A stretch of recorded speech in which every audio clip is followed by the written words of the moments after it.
자리 가운데 오신 한 사람 한 사람을 주님의 이름으로 축복합니다. 이 시간 다 함께 자리에 일어나셔서 이 예배의 주인 되시는 하나님 아버지께 우리 찬양 올려드리며 함께 나아가도록 하겠습니다.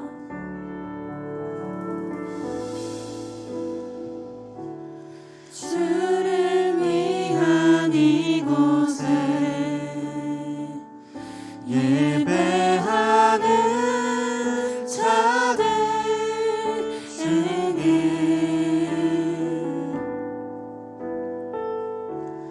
그가 찾는 이 없어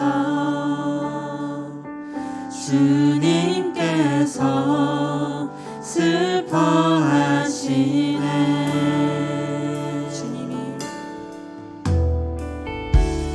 주님이 찾으시는 그 한 사람 그의 배자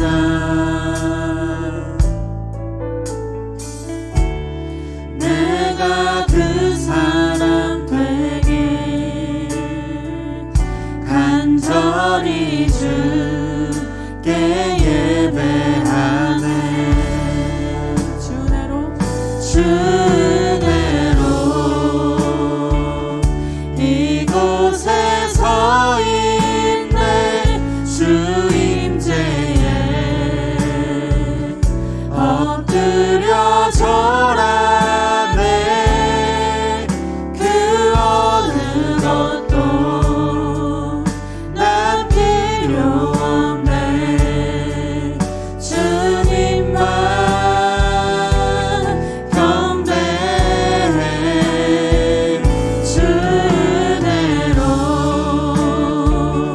이곳에 서 있네.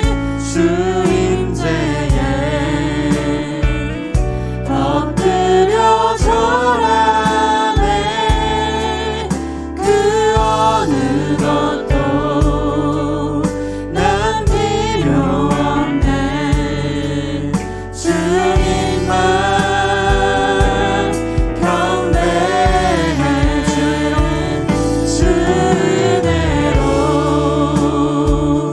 이곳에 서 있네. 주 임재에 엎드려 절하네.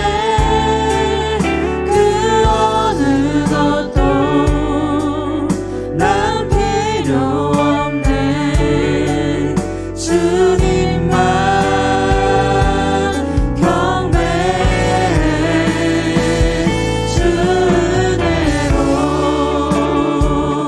이곳에 서 있네. 주 임재에 엎드려 절하네. 그 어느 것도 난 필요 없네. 주님만.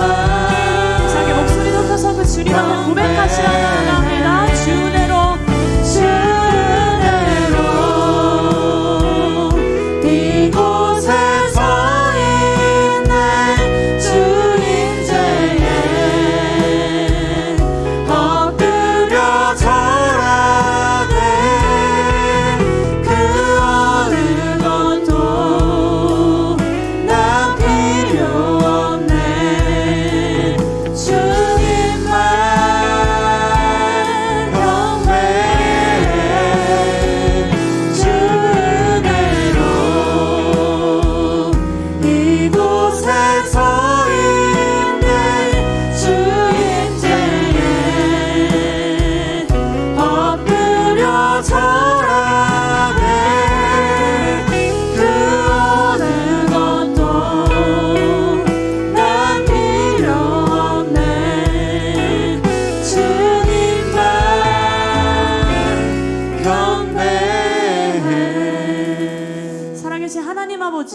시간 온전히 그 주님만을 경배함으로 나아가기를 간절히 소망합니다. 이제 우리 마음 가운데 있는 어떤 죄악된 생각들, 그 하나님보다 높이 여기는 모든 것들을 벗어던지고 온전히 그 주님의 나라만을 기억하며 그 하나님의 나라만을 찬양하며 주께 영광 올려드릴 수 있는 귀한 예배의 자리 될 수 있도록 한 사람 한 사람이 인도자 되어 주시옵고 이 자리 가운데 하나님의 임재하심으로 함께하여 주시옵소서. 이 모든 예배를 기뻐 받으실 그 주님의 은혜만을 기억함으로 이 모든 말씀 우리 주 예수 그리스도의 이름으로 기도드리며 나아갑니다. 아멘. 이상 계속해서 박수 치심으로 그 주님만을 찬양하며 나아갑니다.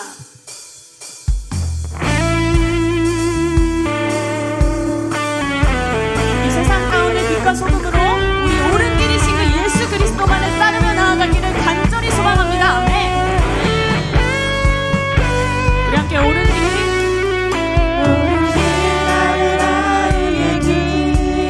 세계 만민의 길, 이 길 따라서 살 길을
있는 곳 내가 있기 원하네. 광야에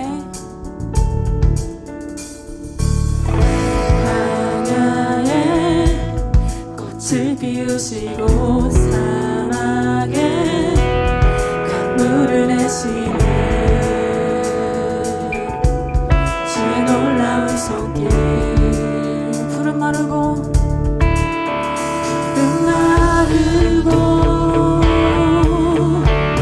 꽃은 시드나 주의 말씀은 영원하네. 나의 맘 주의 성전이 되어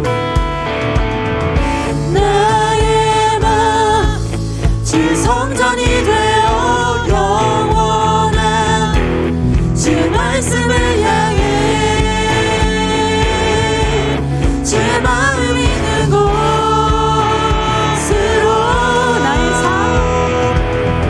나의 삶 주의 말씀을 따라 이루신 주의 나라를 향해 주의 시선 있는 곳.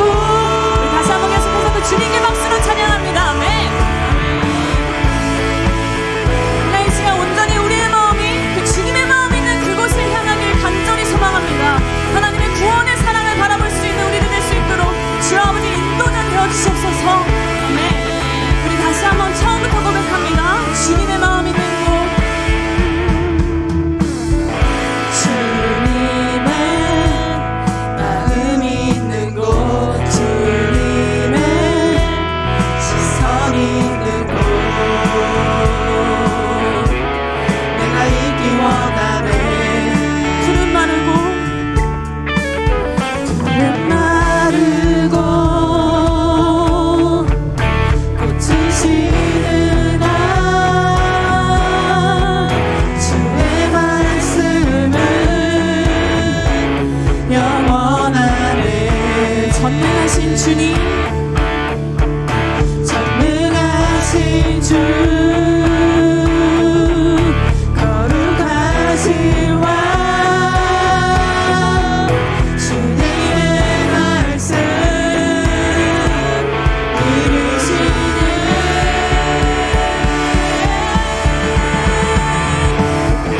나의 맘 주의 성전이 되어 영원한 주의 말씀을 향해 주의 마음 있는 곳으로 나의 삶 주의 말씀을 따라 이루신 주의 나라를 향해 주의 시선 있는 곳. 자 간절하게 소망합니다. 나의 마음 주의 성전이 되어 나의 맘 주의 성전이 되어 영원한 주의 말씀을 향해 주의 마음 있는 곳으로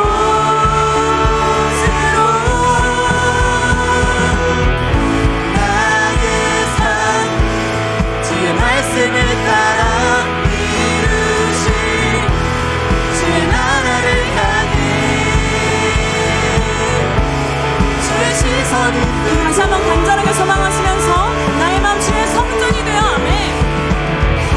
나의 맘 주의 성전이 되어 영원한 주의 말씀을 향해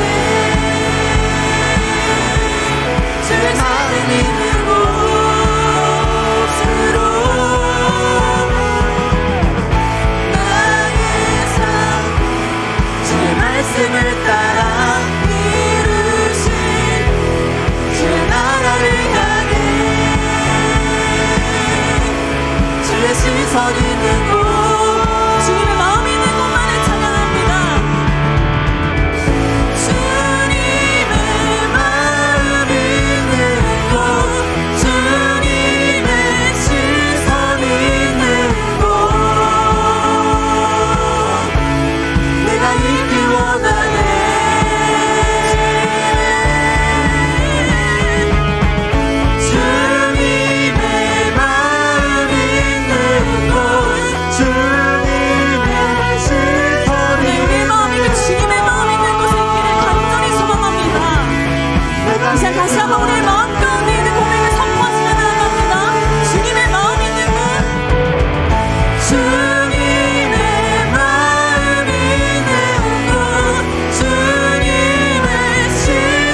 자리에 앉아서 계속해서 찬양하도록 하겠습니다.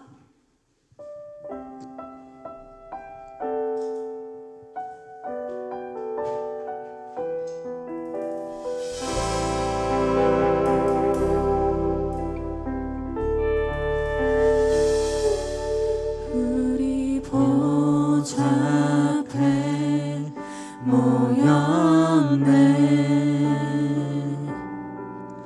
함께 주를 찬양하며 하나님의 사랑 그 아들 주셨네.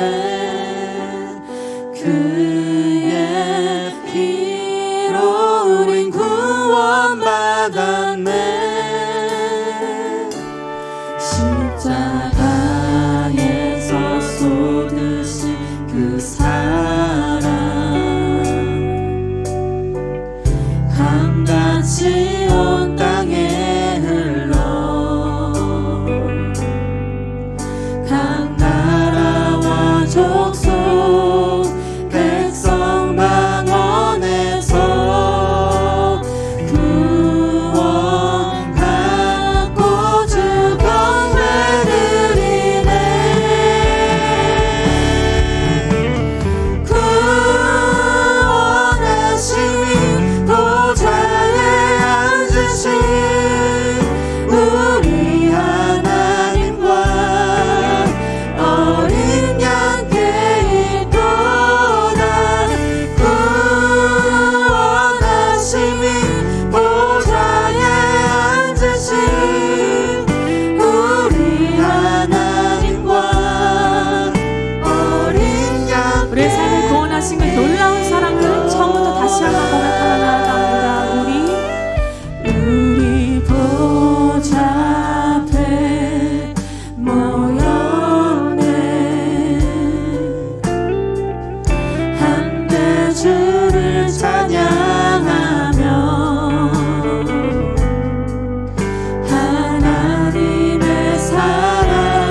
어두움에 밝은 빛을 비춰주시고 너의 작은 신음에도 응답하시니 너는 어느 곳에 있든지 주를 향하고 주만 바라볼지라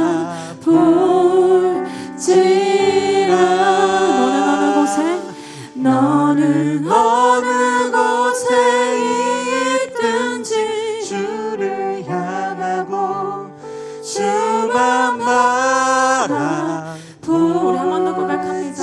너는 어느 곳에 있든지 너는 어느 곳에 있든지 주를 향하고 주만 바라볼지라.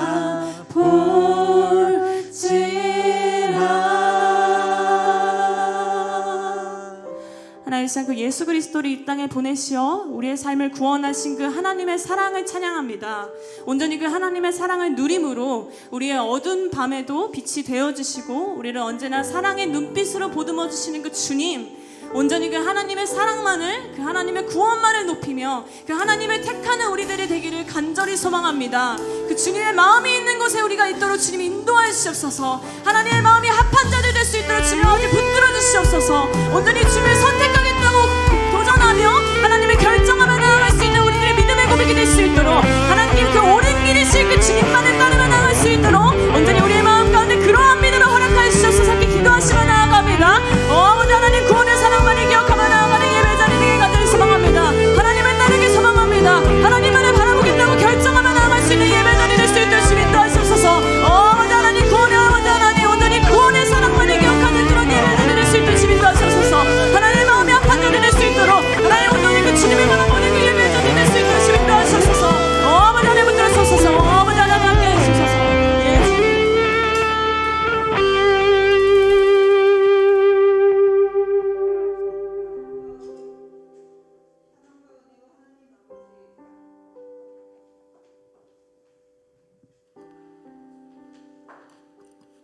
사랑과 은혜의 하나님 아버지, 지난 한 주간도 혼탁한 세상 속에서 저희를 지키고 인도해 주시사 오늘 이 시간 하나님께 예배드릴 수 있게 해주심에 감사드립니다.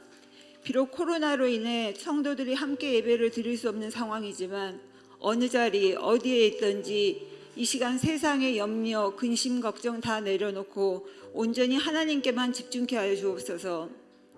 주님의 뜻대로 살아야 함에도 불구하고 우리의 생각과 마음이 하나님이 아닌 다른 것을 채워졌음을 고백하오니 우리의 죄를 용서하여 주시고 주님의 보혈로 정결케 하여 주옵소서. 지금 세상은 코로나로 인해 힘겨운 싸움과 고통의 시간들이 계속되어지고 있습니다. 모든 만물의 창조주이시며 주관자이신 하나님, 이 일들을 통해 말씀하시고자 하는 하나님의 뜻을 알게 하시고 저희의 나태해진 신앙을 다시 한번 점검케 하시며 저희들을 긍휼히 여겨 주옵소서. 세상은 우리의 연약함을 알기에 우리를 지치게 하고 주저앉게 하며 우리의 시선이 하나님이 아닌 다른 것을 보게 하고 우리의 길을 세상의 소음에 귀 기울이게 합니다.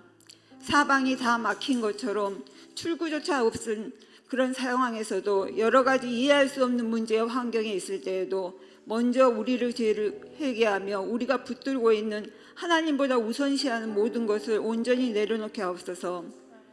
다른 일을 찾기 전에 먼저 하나님께 도움을 구하고 지금까지 우리를 인도해 주신 하나님의 은혜를 기억하며 신실하고 전지전능하신 하나님을 믿고 끝까지 말씀을 붙들고 순종하는 저희들이 되기로 합니다. 또한 살아가면서 어떤 일들을 정할 때에도 먼저 하나님께 묻고 기도하는 자가 되게 하시며 하나님께서 우리의 삶의 주인임을 깨닫게 하옵소서. 이 시간 김경훈 담임 목사님 위해 기도합니다. 하나님의 치유의 손길로 친히 만져주시고 돌봐주시사 영육간에 강건하기를 간절히 바랍니다. 또한 맡겨진 사명을 지치지 않고 잘 감당할 수 있도록 하나님께서 항상 도우시고 함께하여 주시기 바라며 성령 충만케 하여 주옵소서. 함께 사역하시는 교역자들과 예배를 섬기는 찬양팀, 여러 손길들, 하나님께서 그 수고를 다 기억하고 계시니 그 일들을 감당할 때 기쁨이 있게 하시고 하나님의 은혜와 사랑으로 함께하길 바랍니다. 믿음으로 사는 교회를 위해 기도하오니 주님의 복음을 널리 전하는 교회가 되게 하시고 모두가 하나 되어 하나님만 바라보고 의지하며 나아가 믿음의 선한 싸움에서 승리케 하옵소서.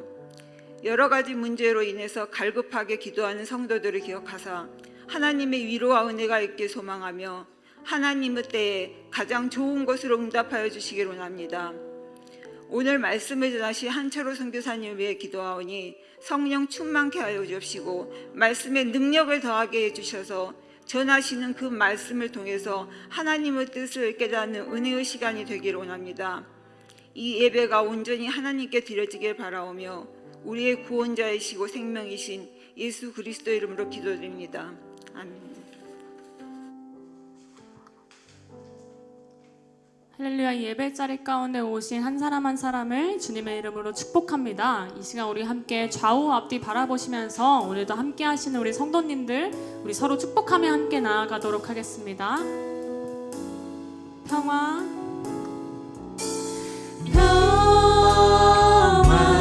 하나님의 평강이 당신의 삶에 넘쳐나기를.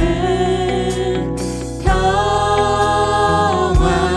하나님의 평강이 당신의 삶에 가득하기를. 우리 다시 한번 좌우 앞뒤 바라보시며 우리 서로를 축복하며 나아갑니다. 평화 하나님의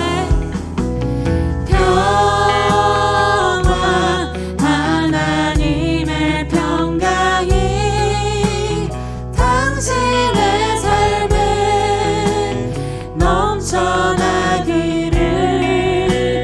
평화 하나님의 평강이 당신의 삶에 가득하기를 축복합니다. 축복합니다.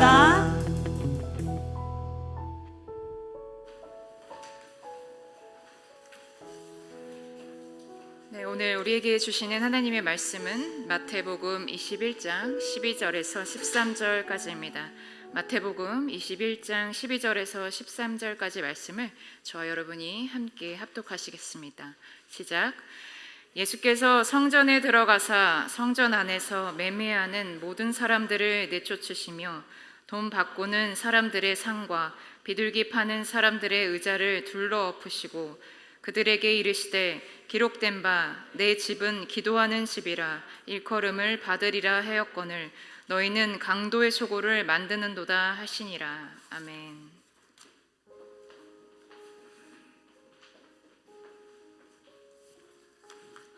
할렐루야. 우리 좌우에 있는 분에게 이렇게 한번 인사하겠습니다. 예수님이 승리하셨습니다. 예수님이 승리하셨습니다. 네, 주일 예배 때 아직 참석하지 못하는 많은 분들이 계시지만 지금 영상으로 예배드리는 모든 가정 가운데도 우리 하나님의 은혜가 함께하기를 축복합니다. 몇 가지 우리 광고 말씀 좀 드리겠습니다. 새벽 기도회는 여전히 월요일부터 금요일까지 지속되고 있습니다.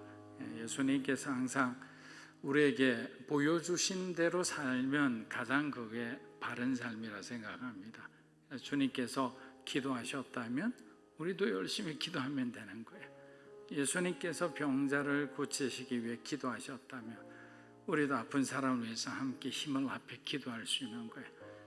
성경에서 주님의 모습을 통해 우리에게 다 보여주셨는데도 우리는 그렇게 하지 않을 때가 많습니다.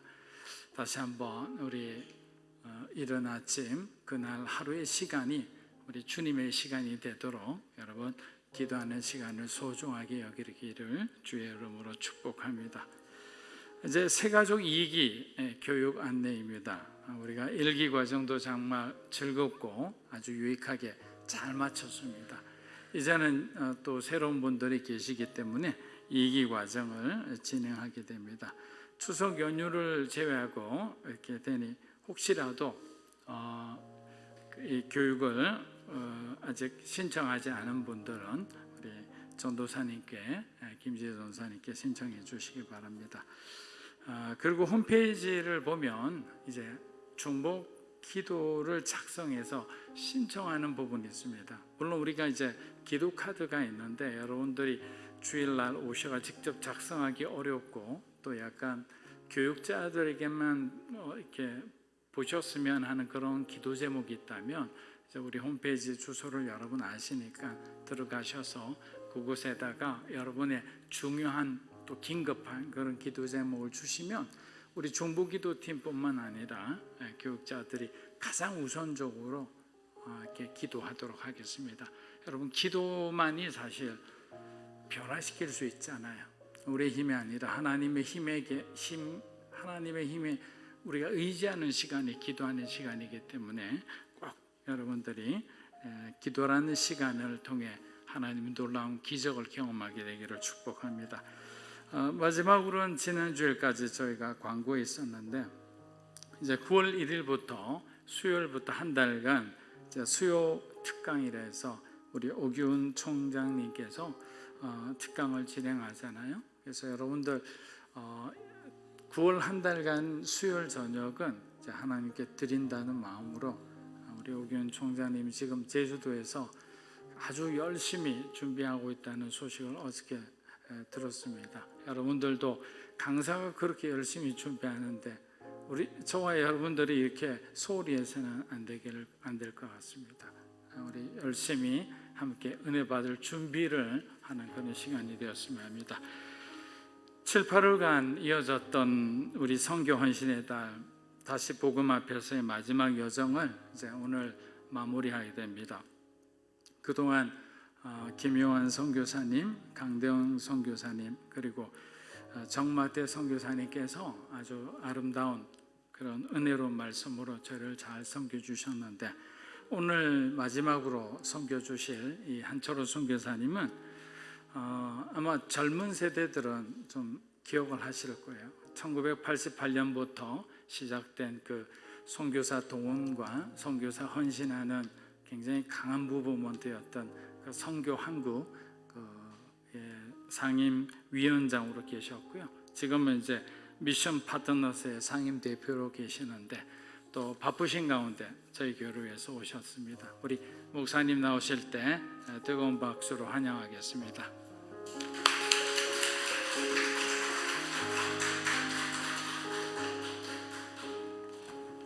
할렐루야. 주의 예배 오신 여러분들 또 환영합니다. 코로나에서 우리가 예배 드리는 게 쉽지 않지만 그래도 우리가 하나님은 시간과 공간을 초월하시는 분이니까요. 우리가 공간을 초월해서 하나님을 예배하는 우리 영으로 하나님께 나아가는 일들이 일어났으면 좋겠습니다. 오늘 읽은 본문 여러분 잘 아시는 본문이죠? 교회 조금 나오셨던 분들은 다 아시는 본문입니다. 많이 들었던 본문이고요.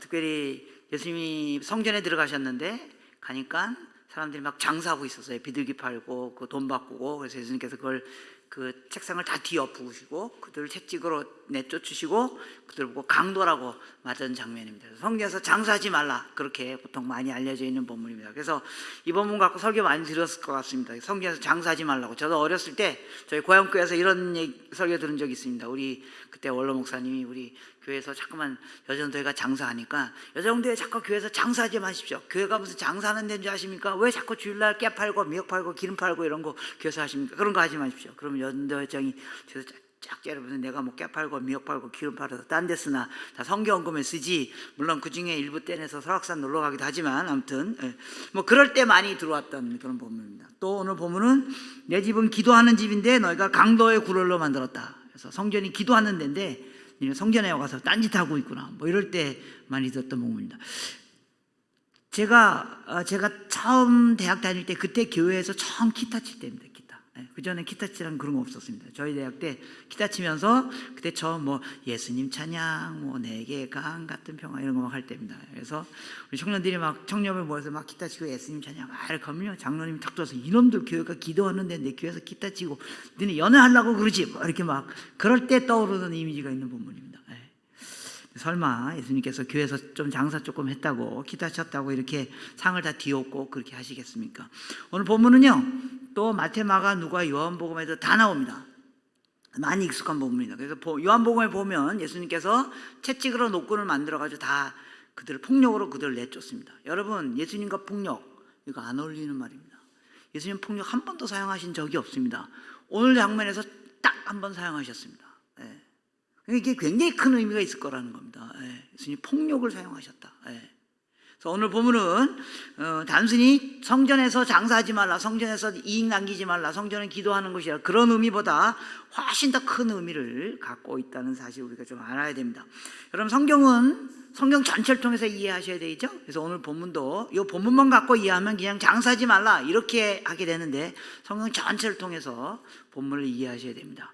오늘 예수님이 이제 성전에 들어가셨잖아요. 언제 들어가셨어요? 6월절에 들어가셨습니다. 6월절. 여러분 6월절 아시죠? 6월절은 유대인의 절기 중에 아주 중요한 절기입니다. 그 3대 절기 중에서도 제일 중요한 절기입니다. 그러니까 많은 사람들이 또 어떤 절기입니까? 그들이 애굽에서 벗어나게 하신 그 사건을 기념하는 그런 절기잖아요.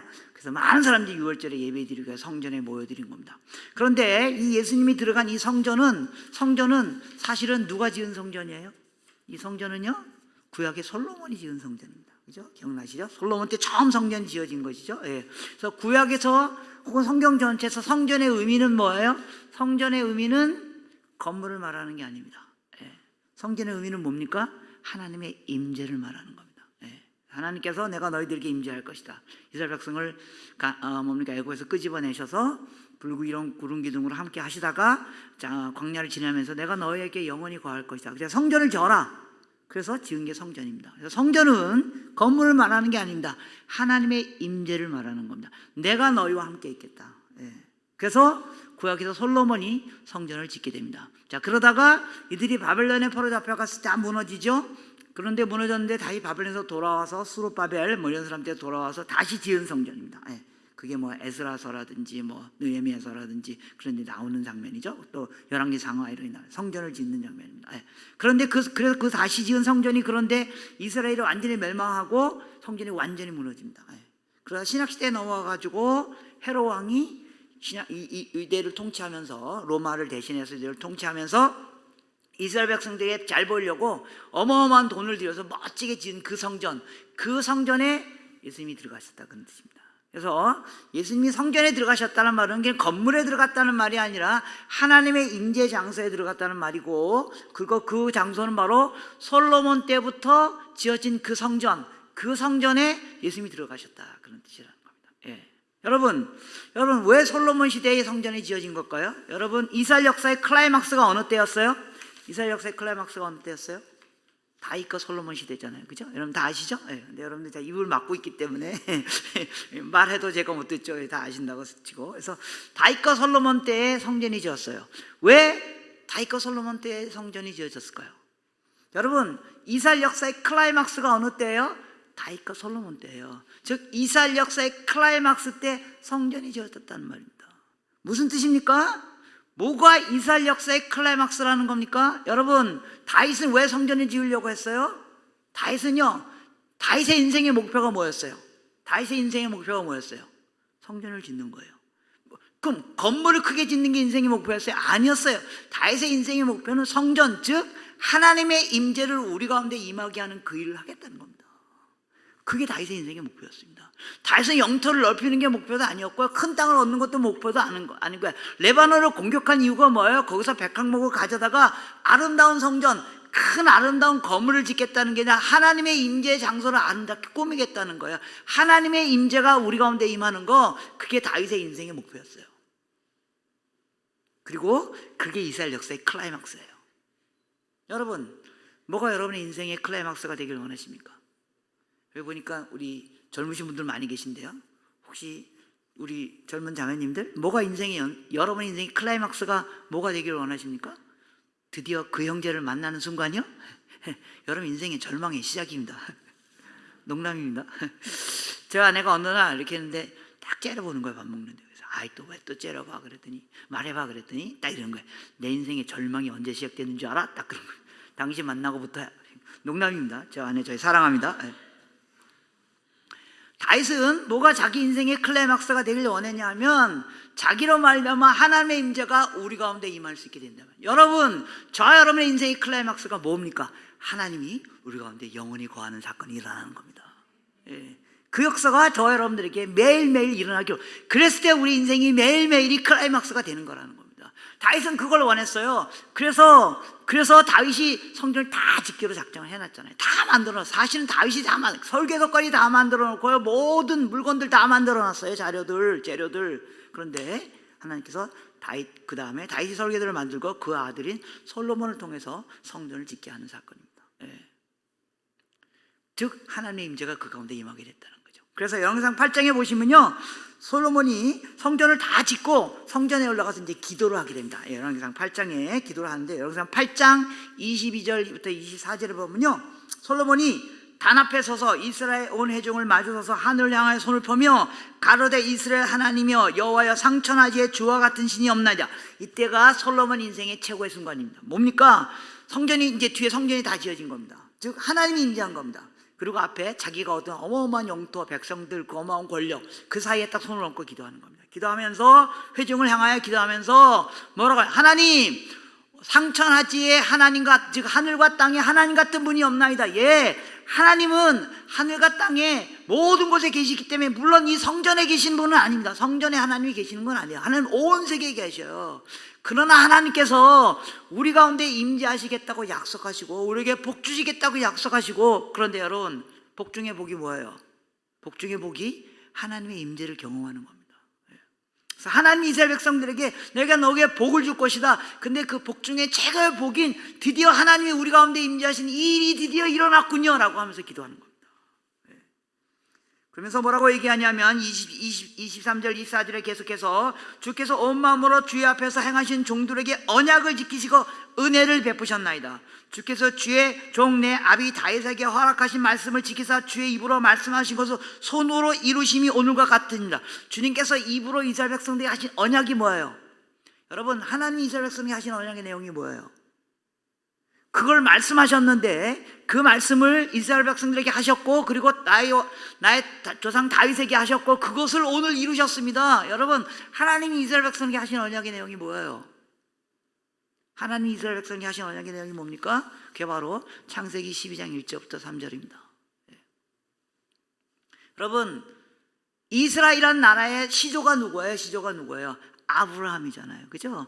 하나님이 아브라함을 불러다가 창세기 12장 1절부터 3절, 여러분 잘 아시는 말씀일 겁니다. 여러분 특별히 성교에 관심 있다고 하니까, 많은 열심히 있는 교회니까 이런 부분을 잘 알고 있죠. 하나님이 아브라함을 불러다가 뭐라고 얘기했어요?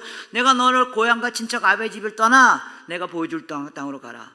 내가 너를 큰 민족을 이루고, 내가 너를 큰 민족을 이루고, 그래서 이스라엘이라는 나라가 생긴 거예요. 그래서 내가 너로 말미암아 큰 민족이 만들어지게 될 것이다. 그리고 어떻게 했다? 내가 복을 줄 것이다. 이게 언약의 내용이에요. 하나님이 이스라엘 백성들에게 뭘 약속하셨냐면, 그래서 솔로몬이 우리 조상에게 하나님께서 말씀하신 대로 언약으로 말씀하시도록, 솔로몬의 조상이 누구예요? 아브라함이라고요. 그래서 아브라함 때부터 하나님이 이스라엘 백성에게 끊임없이 말씀하신 내용이 뭐예요? 내가 너로 큰 민족을 이루겠다. 그리고 내게 복을 줘. 너의 이름을 창대케 하리니 너는 복이 될지니라. 널 축복한 자를 내가 축복하고 너를 저주한 자를 내가 저주하리니 땅의 모든 족속이 너로 말미암아 복을 얻을 것이라 하신지라. 이게 하나님이 이스라엘 백성에게 하신 언약의 첫 번째 내용이에요. 그래서 그렇게 언약하신 것처럼 우리에게 복을 주셨습니다. 그래서 그 복이 뭐라는 거예요? 우리 가운데 임재하셨습니다. 그래서 성전에 임재하셨습니다. 그런 뜻이라는 겁니다. 그런데 이 내용을 잘 들여다보세요. 여러분 창세기 12장 1절부터 3절, 이 본문은요 성경 전체를 아우르는 가장 중요한 본문이에요. 물론 성경이 다 중요하죠. 그런데 성경 전체에서 정말로 중요한 몇 개의 본문들이 있다면 창세기 12장 1절부터 3절에, 물론 창세기 1장 1절 제일 중요하죠. 요한복음 3장 16절도 중요하고요. 그죠? 그런데 정말로 우리가 놓치지 말아야 할 본문은 창세기 12장 1절부터 3절이에요. 하나님께서 이스라엘 백성을 불러다가 내가 너희들에게 이렇게 할 것이다. 그리고 여러분 아시겠지만 오늘날 하나님의 백성, 이스라엘 백성에 해당되는 사람들이 누구야? 바로 우리들이라는 거예요. 그래서 하나님이 아브라함을 통하여 이스라엘 백성에 하신 약속은 하나님이 우리에게 하시는 약속의 내용이라는 거예요. 신약시대. 자, 하나님이 아브라함에게 뭐라고 약속하셨어요? 하나님이 아브라함에게 뭘 주시겠다고 약속하셨어요? 복을 주겠다. 네. 그런데 이 본문을 자세히 들여다보면요, 하나님이 아브라함에 하신 약속의 내용은 복을 주겠다는 게 아닙니다. 여러분, 성경 잘 읽으셔야 됩니다. 성경은요, 하나님의 말씀이지만 동시에 뭐예요? 성경은 책이에요. 그래서 그래서 성경을 잘 읽는 방법이 뭐예요? 국어책 읽듯이 읽으셔야 돼요. 국어책 읽듯이 읽는다는 말이 뭐예요? 물론 성경은 성령의 도우심으로 깨닫는 겁니다. 하나님의 말씀이기 때문에. 그럼 우리가 해석할 때 국어책 읽듯이 뭐예요? 주어, 동사, 목적어, 목적보 이런 거 찾으셔야 된다는 겁니다. 창세기 12장 1절부터 3절에서 주어가 누구예요? 여호와께서. 하나님이 주어예요. 목적어가 누구예요? 아브라함에게 라고 생각한다는 겁니다. 아니라는 겁니다. 성경 혹시 자세히 뒤져 화면 전체 가서 창세기 12장 1절부터 3절 전체를 다 띄워주시겠습니까? 자, 여호와께서 아브라함에게 뭐라고 말했냐면, 너는 고향과 친척과 아버지 집을 떠나 내게 보여줄 땅으로 가라. 내가 너로 큰 민족이고 내가 복을 주어 너 이름을 창대하리니 너는 복이 될지니라. 너를 축복한 자를 내가 축복하고 너를 저주한 자를 내가 저주하리니 땅의 모든 족속이 너로 말미암아 복을 얻을 것이라. 그래서 여기서 주어는 아브라함이고요, 목적어가 뭐예요? 죄송합니다. 주어는 여호와고요, 목적어가 아브라함이고 아니고 땅의 모든 족속이라는 겁니다. 하나님이 땅의 모든 족속을 복 주시겠다. 이게 성경의 주제입니다. 성경은 다른 얘기가 아니에요. 하나님이 온 세상을 복 주시겠다고요. 여러분, 이거 너무 당연한 일이잖아요. 하나님이 온 세상을 창조하신 분이기 때문에요. 그리고 창세기 1장에 하나님 온 세상을 창조하시고 뭐라고 말씀하세요? 복을 주어 이르시되 생육하고 번성하고 충만하라. 하나님이 이 세상을 창조하신 목적은 온 세상에 복을 받겠다는 겁니다. 그런데 여러분 잘 아시는 것처럼 창세기 3장에 인간의 타락으로 온 세상이 복을 받기는 그냥 죽음을 향하여 가고 있었다는 겁니다. 네. 그런데 하나님께서 아브라함에게 나타나셔가지고 내가 온 세상을 다시 복 주겠다. 그런데 온 세상을 복 주는데 그걸 어떻게 하냐면, 내가 너를 불러다가 너로 말미암아 큰 민족을 만들고 그 민족에게 먼저 복을 주고 그 민족이 복이 되게 할 것이다. 요거 놓치면 성경 놓치는 겁니다. 다시 창세기 10장 1절 화면에 띄워주시면요, 2절 띄워주십시오. 2절 띄워주시면, 내가 너로 큰 민족을 이루고 내게 복을 줘. 문장이 안 끝났습니다. 여러분 성경 읽으실 때 국어책 읽으셔야 돼요. 문장이 어디에서 끝납니까? 내 이름을 창대하게 하리라가 아닙니다. 너는 복이 될지니라는 겁니다. 복이 될지니라. 하나님이 아브라함에게 하신 약속의 내용, 즉 하나님이 이스라엘 백성에게 하신 약속의 내용은 복을 받겠다는 것 정도가 아니라 복이 될 것이다. 이거 옛날 성경에 뭐라고 그래서 복의 통로가 될 것이다. 복의 근원이 될 것이다. 하나님이 아브라함에게 하신 약속의 내용은요, 복을 받겠다는 것 정도가 아니야. 복을 안 받겠다는 말이 아닙니다. 복을 받는다고요. 근데 그게 끝이 아니고 너는 복의 근원이 될 것이다. 복의 통로가 될 것이다. 그게 하나님의 백성에게 하신 약속의 내용입니다. 그래서 결과적으로 무슨 일이 일어나겠다는 거예요? 땅의 모든 족속이 복을 얻게 될 것이다. 여러분, 그런데 창세기 12장 1절부터 3절 읽으면서 계속, 자, 여기서 하나님이 아브라함에게 하신 약속의 내용이 뭡니까? 그럼 사람들이 아브라함에게 복을 주겠다고 말씀하셨습니다. 이게 제일 먼저 눈에 띄어요. 왜 그런지 아세요? 우리의 사이콜로지가 뭐예요? 우리가 아브라함과 같은 위치에 있다는 거예요. 그래서 하나님이 아브라함에게 복을 주시는 것처럼 우리에게 복을 주실 것입니다. 아닙니다. 하나님이 아브라함에게 복을 주는 것 정도가 아니라 하나님은 모든 민족에게 복을 주시는 겁니다. 그 일을 위하여 아브라함을 불러다가 그 민족에게 복을 주고 그가 복이 되게 할 것이다. 그래서 하나님의 백성을 향한, 온 세상을 향한 하나님의 목적은 온 세상에 복을 받는 것이고요, 하나님의 백성을 향한 하나님의 약속이 뭐예요? 복이 되게 할 것이다. 복의 통로가 될 것이다. 이게 약속의 내용이라는 겁니다. 그리고 그들로 말미암아 복이 흘러가서 모든 민족이 복을 받는 일이 일어나게 될 것이다. 이거 놓치면 기독교 놓치는 겁니다. 오늘날 교회가 이거 놓치고 있습니다. 하나님이 교회를 축복하는 게 아닙니다. 오해하지 마십시오. 하나님은 교회를 통하여 온 세상을 축복하는 겁니다. 여러분, 성경 구절 혹시 많이 외우세요? 혹시 딱 하나 외운다 그러면, 딱 한 구절 외운다 그러면 외우는 성경 구절은 뭐예요? 요한복음 3장 16절. 설마 그걸 못 외우시겠습니까? 한번 같이 외워볼까요? 시작. 하나님이 세상을 이처럼 사랑하사 독생자를 주셨으니 이는 저를 믿는 자마다 멸망치 않고 영생을 얻게 하려 하십니다. 하나님이 누굴 사랑하셨다고요? 세상을입니다. 제가 아무 얘기 안 하고, 자, 요한복음 3장 16절 한번 읽어봅시다. 딱 그러고 하나님이 누굴 사랑하셨다 그러면 저요 우리요 막 그래요. 하나님은 저와 여러분을 사랑하신 게 아니고요, 온 세상을 사랑하신 겁니다. 우리가 그 안에 있을 뿐입니다. 그리고 하나님께로부터 먼저 사랑을 받은 하나님이 우리 가운데 임재하신 이유는 우리가 복의 종착역이 아니라 복의 통로가 되어져서 결국 모든 민족이 복을 받게 하는 그 일을 위하여 하나님의 백성을 부르셨다는 겁니다. 이게 하나님이 이스라엘 백성이 하신 약속입니다. 그리고 여러분 구약성경 읽어보세요. 다 계속 이 얘기입니다. 솔로몬이 그걸 알고 있었다는 겁니다. 하나님이 우리에게 약속하신 것처럼 말로 약속하는 것을 오늘 이루셨사오매 성전이 지어졌습니다. 하나님이 아브라함과 이스라엘 백성에게 끊임없이 하셨던 약속, 그리고 그 조상에게 열조 조상에게 하셨던 약속을 기억하고 있던 솔로몬은 이 성전이 왜 지어졌냐 하면 우리가 복받고 하나님이 우리 가운데 임재하는 것 정도가 아니라 그것이 복의 통로가 되어져서 모든 민족이 복을 받게 하기 위해서 하나님이 우리 가운데 임재하시는군요. 그걸 알아차렸다는 겁니다. 그래서 열왕기상 8장 30절부터 시작하면 이제 솔로몬이 기도를 합니다. 솔로몬 여러분 나중에 집에 가서 열왕기상 8장을 한번 읽어보시면요, 솔로몬이 성전에 올라가서 기도하는데 크게 아직 올리지 마십시오. 본문만 올리지 마시고 8장 30절 앞부분에 보면 이제 본문이 길어서 제가 말로 합니다. 두 번의 기도를 합니다. 솔로몬이 성전에 올라가서 첫 번째는 뭐예요? 하나님 우리에게 복을 주십시오. 그래서 8장 30절부터 40절에 보면 하나님 우리 가운데 복을 주십시오. 하나님 우리 가운데 임재하셨사오니 하나님 우리 가운데 복을 주십시오 라고 기도하면서 하나님 우리 가운데 지진이 있습니다. 우리 가운데 기근이 있습니다. 우리 가운데 재앙이 있습니다. 혹은 우리의 성읍이 적군들에 의해서 둘러싸였습니다. 여러분 구약성경에서 성읍이란 말의 의미가 뭐예요? 가장 안전한 지대, 그런 뜻입니다.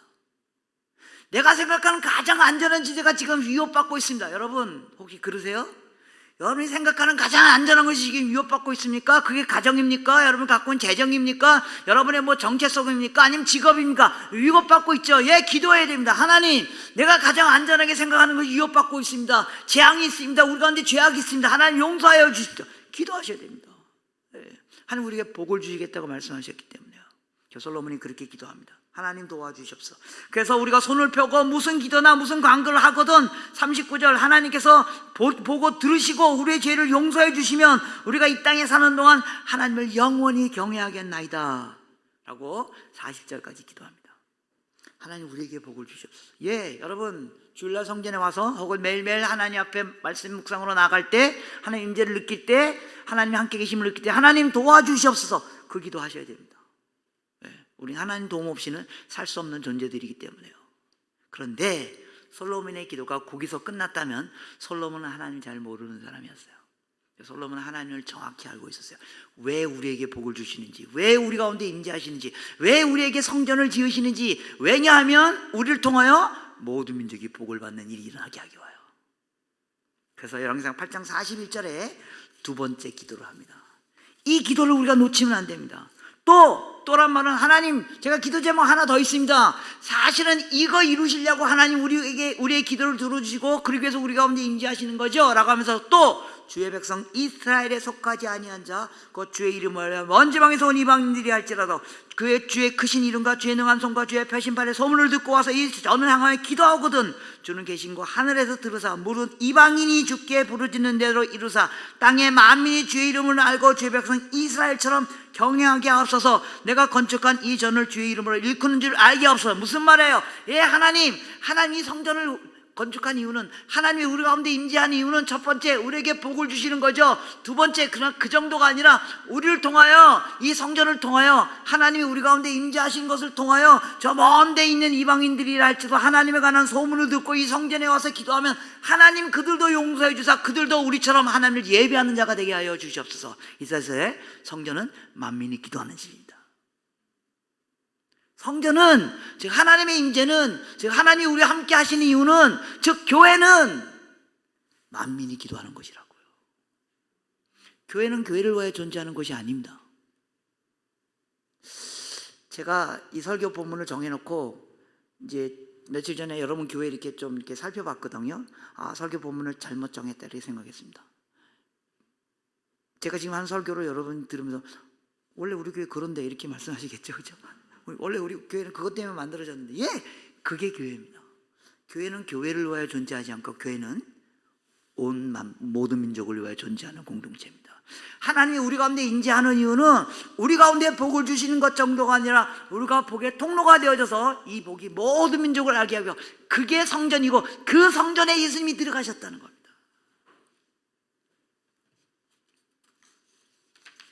그래서요, 열왕기상 8장 10절에 열왕기상 8장 41절에 하나님, 땅에 있는 적 땅끝에 있는 이방인들이라도 이 성전을 향하여 기도하면 하나님 그들도 복을 받는 자가 되게 하십시오라고 솔로몬이 기도했잖아요.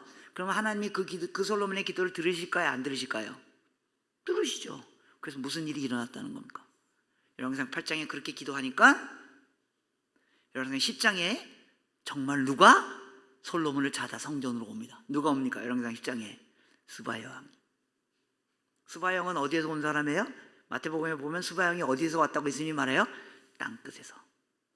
땅끝에 있는 사람들이 성전을 찾아오는 거예요. 땅끝에 있는 사람이 성전을 찾아와가지고 열왕기상 10장에 보면 솔로몬이 받은 그 지혜와 지식과 그 영광이 어마어마한 것을 보고 스바형이 누굴 찬양하더라고요? 여호와를 송축할지니라. 여러분, 성경은 고우가 아닙니다. 성경 잠깐 마태복음 28장 고 맞아요. 근데 성경은 사실은 컴이에요. 그들이 우리를 만나는 거예요.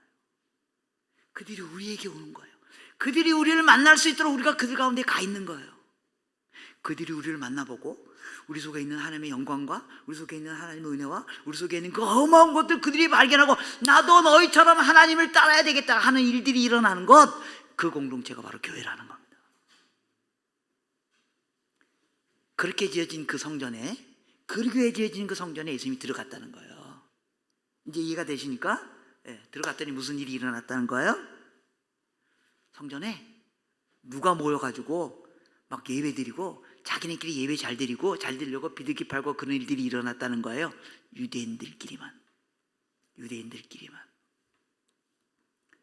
여러분, 당시 신학시대 유월절에는요, 그 유대인들이 다 모이는 날이에요. 그리고 당시 기록에 보면요, 한 70만 명의 유대인들이 모인대요, 유월절날. 근데 성전은 그렇게 크지 않거든요. 그런데 유대인들이 다 모이기 때문에 그때는 예루살렘 근처에 사는 유대인들만 있는 게 아니라 좀 멀리 사는 유대인들도 다 오는 거예요. 왜 성전에 비둘기 파는 일이 일어나는 줄 아십니까? 예를 들면 예루살렘 근처에 사는 유대인들은요, 아침에 6월절 아침에 일어나서 자기가 1년 동안 키웠던 비둘기 중에 제일 예쁜 잘생긴 비둘기, 깨끗한 비둘기를 들고 성전에 오면 돼요. 근데 그때는 저 100km, 200km, 300km 멀리 떨어져 있는 유대인들 다 성전에 오는 거거든요. 근데 그들이 300km 떨어진 성전에 오기 위해서 어떻게 해야 돼요? 그 당시는 걸어가는 시대잖아요. 그래서 300km 걸려면 최소한 한 3, 4주 전에 떠나야 돼요. 그래서 3, 4주 전에 지난 1년 동안 키웠던 저 비둘기를 들고 3주 동안 걸어오는 거예요. 걸어오는 동안에 무슨 일이 생긴 거예요? 이 비둘기가 털 다 빠지고 눈깔 다 돌아가고 새까만 예물이 된다는 거예요. 그걸 주님께 드릴 수 없다는 겁니다. 그래서 이제 어떻게 했냐면 성전 안에 들어와가지고 성전 지성소 제일 가까운 데서 비둘기를 사가지고 그 좋은 비둘기를 드리게 하기 위해서 성전 안에 비둘기 파는 것이 있었던 거예요. 장사하려고 그랬던 거 아니에요. 이거 여러분 성경을 그냥 대충 읽고 그냥 장사를 아닙니다. 그래서 돈 내게 먹은 사람도 있었겠죠. 그냥 원래 의도는 그 멀리에서 온 유대인들이 좋은 예물을 주님께 드리게 하기 위해서 성전 안에 비둘기 파는 사람이 있었던 겁니다. 저희 어머니는요, 이전에 시장에서 장사하셨던 분입니다. 장사하다 보면 돈이 막 왔다 갔다, 옛날에는 돈으로 그죠, 왔다 갔다 하지 않습니다. 빳빳한 1,000원짜리만 들어오면 그게 성경책 사이로 들어갑니다. 예.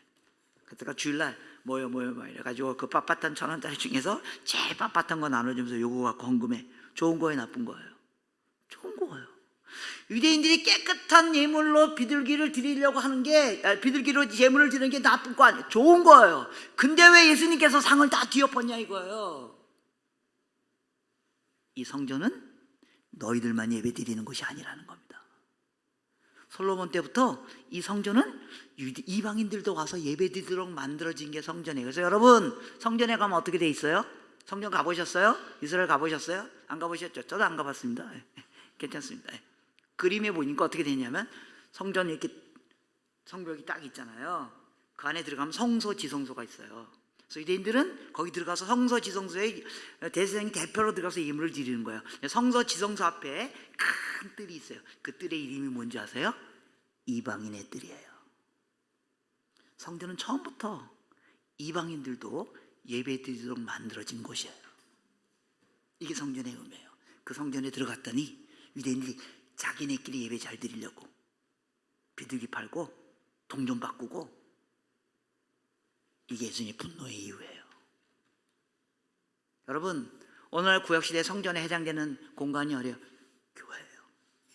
우리 교회는 우리끼리 예배 드리는 것이 아니에요. 우리 교회는 모든 민족과 열방과 나라들이 주를 예배하고 찬양하게 하기 위해서 존재하는 이유예요. 아마 계속 얘기했지만 제가 설교 본문을 잘못 정한 것 같은데, 여러분 교회 아마 그렇게 하고 있는 걸 같아요. 예. 그래서 성전의 일부가 유대인 이방인들을 위해 따로 떼어놨다는 겁니다. 여러분 주말에 가족들하고 외식 가자. 그래서 갔어요. 식당에 딱 갔더니 꽉 찼어요. 보니까 저기 자리가 한 3개 딱 남아있어요. 저기 앉아야 되겠다. 가서 앉으려고 딱 봤더니 거기 뭐라고 써 있어요? 예약석. 앉아요, 못 앉아요? 못 앉습니다. 성전은, 교회는 우리가 갖고 있는 시간과 재정과 에너지의 일부는 반드시 이방인들 위해 따로 떼어져 있어요. 그거 우리가 예배 잘 드리기 위해서, 그거 우리가 좋은 건물 얻기 위해서, 그거 우리가 찬양팀 더 좋은 밴드 싸기 위해서 써도 도둑놈이라는 겁니다. 성경이 그 얘기를 하는 겁니다. 이게 예수님의 분노의 이유입니다. 한 건 더 나가서, 계속 얘기지만 여러분 교회는 특별히 이설교 할 필요 없네요. 여러분들 교회 잘은 모르지만 지금 시작한 지 얼마 안 되는 교회지만 처음부터 교회 재정의 많은 부분들, 교회의 어떤 영역의 에너지의 많은 부분들을 이방인들이 하나님을 우리처럼 예배드리게 하는데 사용하고 있는 것들을 제가 잠시 이렇게 보면서도 이렇게 관찰이 되네요. 이렇게 두리번 걸어 보니까 그게 교회입니다. 교회는 교회를 위하여 존재하는 공간이 아닙니다. 한 걸음 더 나가서 오늘날 어디가 성전입니까? 어디가 성전이에요? 우리가 성전입니다. 여러분 인생이 정말로 하나님의 임재 인생이 되기를 원하십니까? 정말로 하나님이 함께하는 인생이 되기를 원하십니까? 그러면 하나님이 여러분이 허락했던 시간과 재정과 에너지의 일부가, 여러분의 인생의 일부가 이방인들을 위해 사용되어져야만 합니다. 그래야지만 우리가 하나님의 성전입니다. 제가 여러분 교회가 선교 열심히 하는 교회이기 때문에 교회가 선교 열심히 하는 것은 더 이상 도전하지 않아도 될 것 같고, 제가 한 걸음 더 나가서 도전하기를 원합니다. 여러분도 선교하셔야 됩니다. 여러분 교회만 선교하는 게 아니고 여러분 내 교회가 선교하는 게 내가 선교하는 거지 아닐 수 있다는 겁니다. 내가 교회 헌금 내니까 그냥 그거 갖고 교회가 선교하니까 목사님이나 여기 사역자들이 알아서 하니까 우리가 보낸 선교사들이 선교 열심히 하니까 우리 청년들이 선교팀 가니까 잘하는 겁니다. 아니라고요. 나도 선교해야만 합니다. 근데 놀라운 하나님의 은혜는 이제는 우리 모두가 선교할 수 있는 시대에 와 있다는 겁니다. 이제는요 선교사들만 선교했어요. 그래서 우리 선교사들 보내고 나머지 성도들은 열심히 기도하고 헌금하고 아니에요. 근데 지금은 뭐예요? 그 복음을 한 번도 들어보지 못한 사람들이 어디에 있어요? 우리 옆에 와 있습니다. 여러분 이 건물 옆에 인도 식당이 있는 거 아시죠? 오늘 점심은 인도 음식을 할까요? 그들이 우리 옆에 와 있습니다.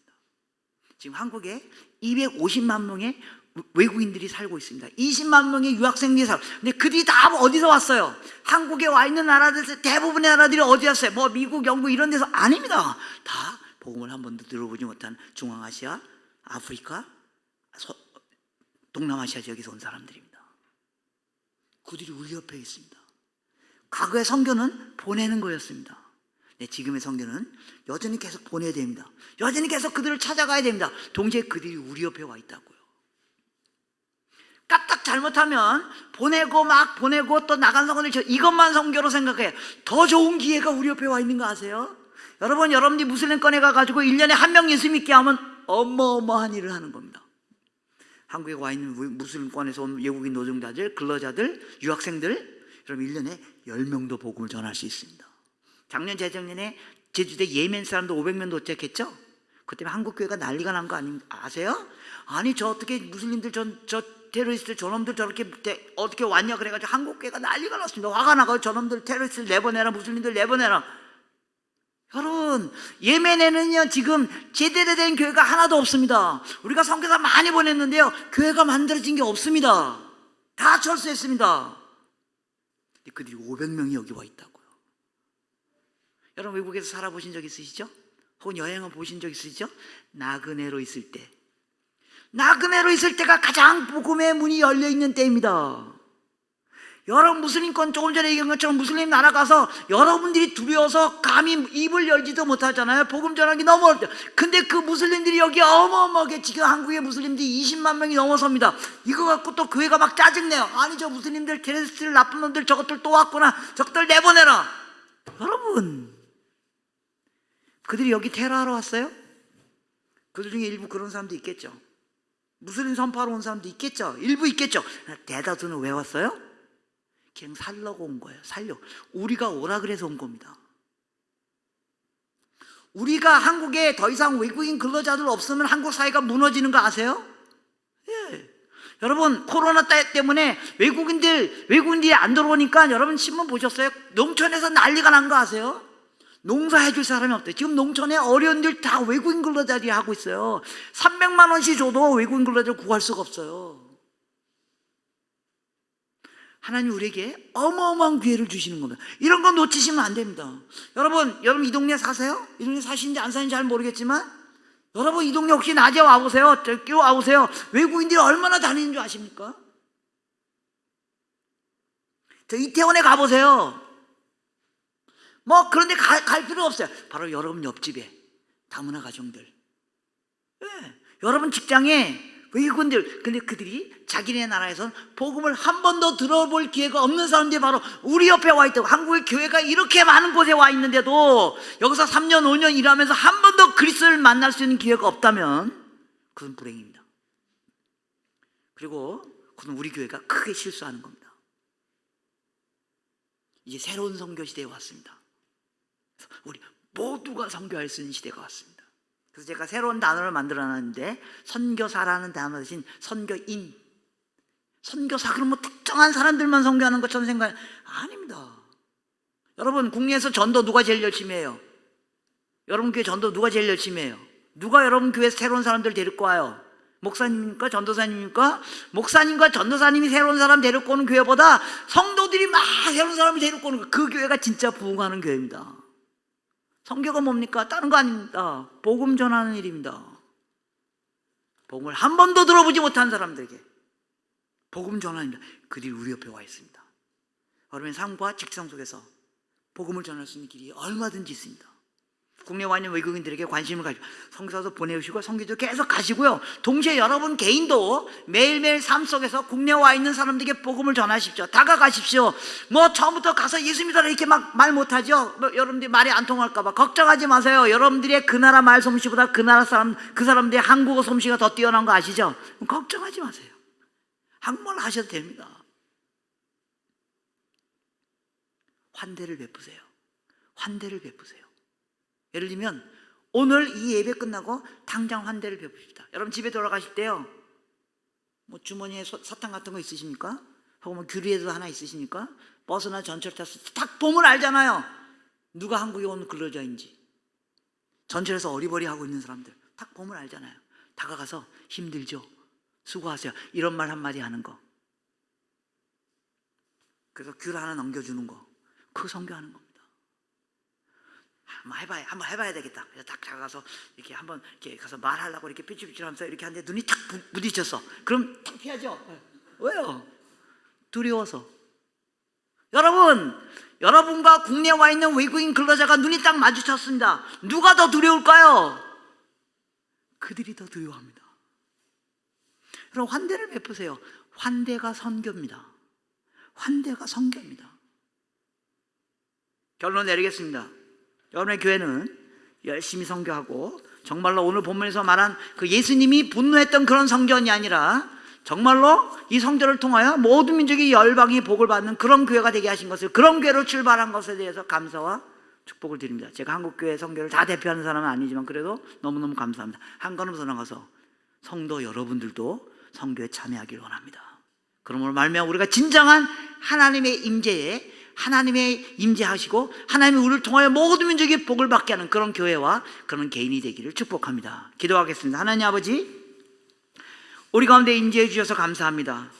내가 하나님 알지 못했다면 지금도 절망 가운데, 좌절 가운데 있을 텐데 주께서 찾아와 주시고 저를 복 주시고 저를 구원해 주셔서 감사합니다. 그것이 내 인생의 끝이 아닌 것을 우리가 끝나게 기억할 수 있도록 도와주시옵소서. 하나님이 나를 복의 통로로 삼으셔서 모든 민족을 복 주시기를 원하신 이 하나님의 마음과 이 하나님의 목적을 우리가 깨닫고 우리 교회뿐만 아니라 우리 성도 모두가 복의 통로가 되어 하나님의 목적이 성취되는 그 삶을 사는 우리 인생 될 수 있도록 축복하여 주시옵소서. 예수님의 이름으로 간절히 빌며 기도드리옵나이다.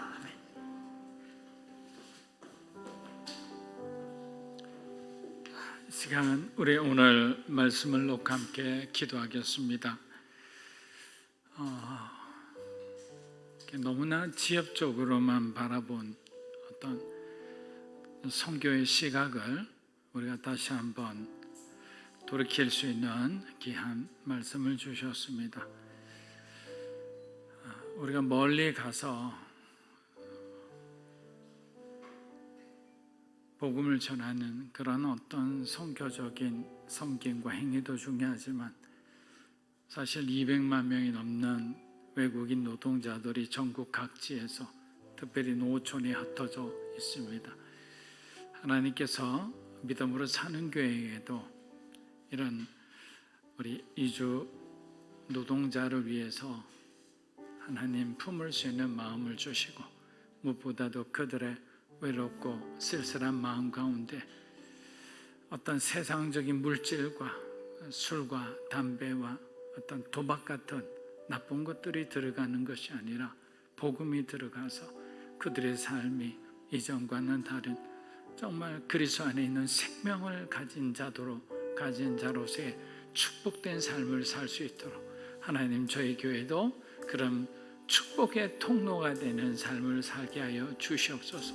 우리 한 사람 한 사람도 선교인으로서 정말 복음을 전하는데 거룩한 통로로 우리에게 주어진 재능과 물질과 정말 모든 열정들이 쓰임받게 하나님 축복하여 주시옵소서. 우리 하나님 앞에 기도하며 나아갑니다. 살아계신 아버지 하나님, 믿음으로 살아가는 하나님의 사람들, 우리 성도들의 삶을 기억하여 주시기 원합니다. 매일매일 하루하루의 삶이 때로는 고단하고 피곤하고 지치기도 합니다. 코로나로 인해서 너무나 힘든 이러한 상황 가운데서도 하나님 영적으로 우리가 다시 한번 우리가 바로 서야 할 우리의 자리를 잡고자 합니다. 성령 하나님, 우리에게 다시 한번 성령으로 충만하게 하여 주시기 원합니다. 하나님, 우리를 하나님이 땅에 태어나게 한 목적을 다시 한번 기억하기 원합니다. 하나님의 영광을 위해 예수 그리스도의 올바른 증인된 삶을 살아가기 위해 하나님 우리 한 사람 한 사람을 사용하여 주시고 하나님의 교회를 사용하여 주시기 원합니다. 우리가 하나님 정말 어렵고 힘든 많은 사람들 가운데 하나님 우리가 그들의 민족 가운데 하나님 주의 복음을 전하러 가는 것도 소중합니다.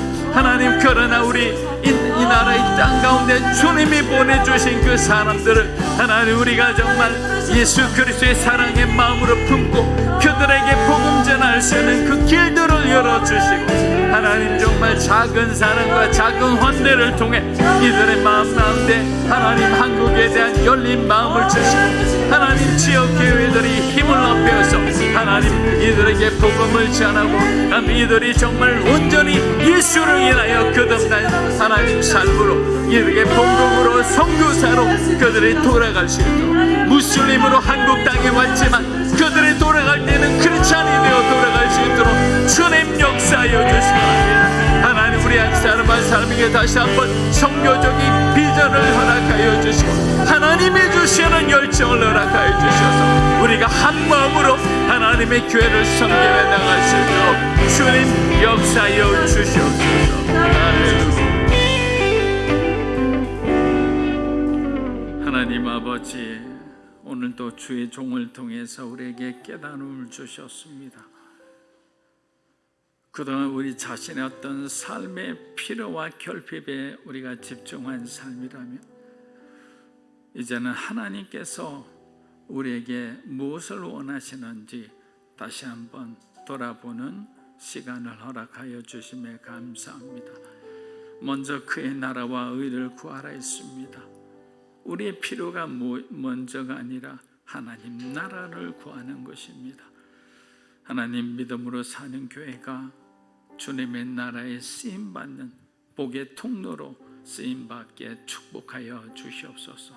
보내는 선교사로서도 최선을 다하게 하시고 물질로 봉사하고 섬기는데도 최선을 다하게 하여 주시옵소서. 무엇보다 또 새롭게 이 나라 이 땅 가운데 하나님이 보내주신 귀한 영혼들, 우리가 그들 가운데 차별된 마음을 갖지 않고 소중히 여기며 하나님께서 그들에게 허락된 시간 동안 우리가 최선을 다해 복음을 전하며 그들이 정말 무슬림으로 불교대로 이 땅 가운데 왔다면 돌아갈 때는 크리스찬이 되어 정말 선교사로 돌아갈 수 있도록 축복하여 주시옵소서. 예수님의 이름으로 기도합니다. 아멘. 자, 우리 자리에 일어나셔서 봉헌 찬양하겠습니다.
세상에 흔들리고 환경에 흔들리고 사람에 흔들리는 참으로 연약한 우리들 한 사람 한 사람을 하나님 기억하시고 힘들 때마다 외로울 때마다 어디로 가야 할지 모르고 방황할 때마다 늘 우리를 찾아오 주셔서 우리가 가야 할 길, 주님이 보여주시는 그 길로 인도해 주심에 감사합니다. 코로나로 인해서 참으로 어렵고 힘든 우리 가족들도 있습니다. 하나님, 이제는 피할 길과 살아날 수 있는 생명의 길을 허락하여 주셔서 정말 모두가 함께 살아나서 마음껏 주님을 위해 섬기고 헌신할 수 있도록 축복하여 주시옵소서.